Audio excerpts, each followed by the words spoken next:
Part 3 of If Zack Lived. After they go through the Shinra Tower and try to find Ares, that's when they find Hojo, who we all know is a psycho. I mean, look what he did to Vincent, Cloud, Sephiroth, his own son, and Zack.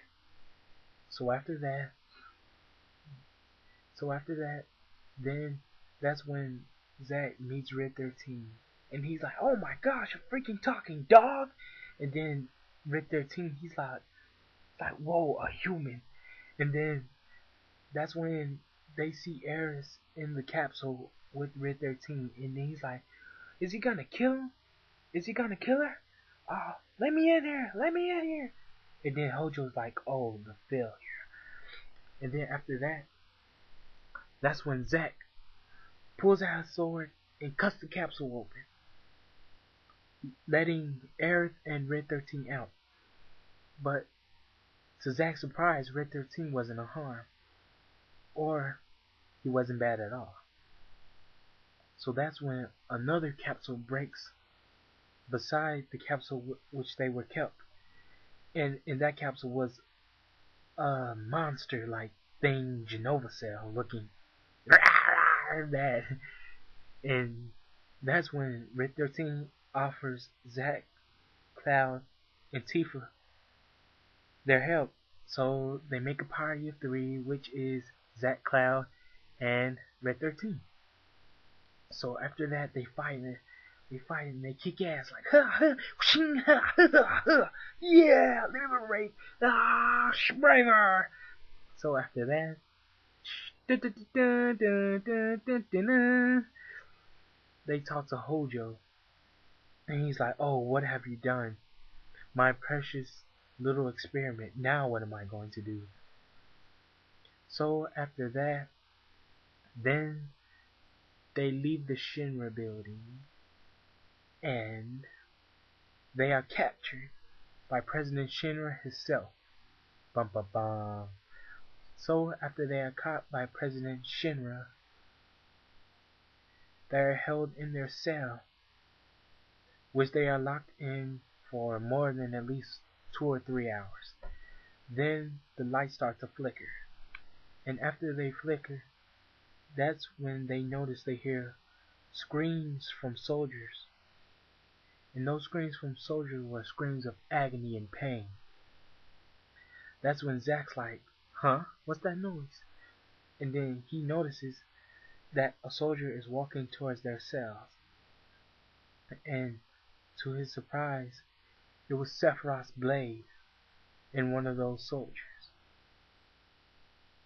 That's when Zack's like, it can't be. I know the sword. Then that's when the electricity goes out for a minute, and their cells are electronically unlocked. Then after that, they run up towards the Shinra Tower all the way to the main floor, which resides President Shinra himself. That's when, after that,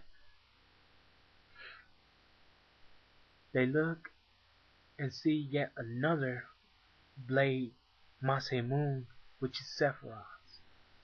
Then Zack's like, the first time I thought I was imagining, but this time it's real. So Sephiroth is alive after all. And then after that, that's when they hear a helicopter. And they go towards the helipad. And then that's when they meet Rufus Shinra. So after they meet Rufus Shinra, they began to talk. All Cloud, Zack, and company all together with Rufus Shinra. And Rufus Shinra is like, hey, what's going on?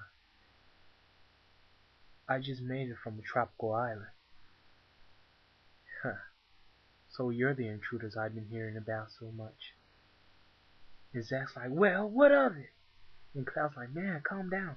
And he's like, no, I'm not calming down. So then after that, that's when Zack pulls out his sword and he's like, "Man, guys, get out of here! Leave this to me!" And instead of Cloud fighting, Zack fights. Zack fights Rufus instead, and he's like, "Ha ha! Shing shing ha ha!" And then, forget the sound effects. And after that, that's when Rufus leaves in the helicopter.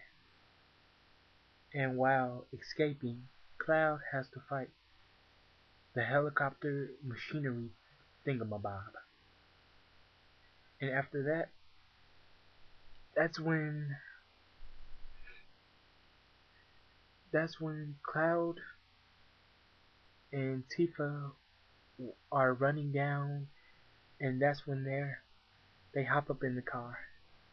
Zack, knowing him, he's running down the stairs, and to his surprise, in the exhibit room, there lies the Hardy Daytona, which we've seen in Crisis Core, by the way. So he grabs the Hardy Daytona and drives it down the stairs. That's when he signals Cloud and the gang to hop in the little mini van. And that's when they hop up on the highway, which they are pursued by Shinra soldiers. To be continued in Zack Part 4.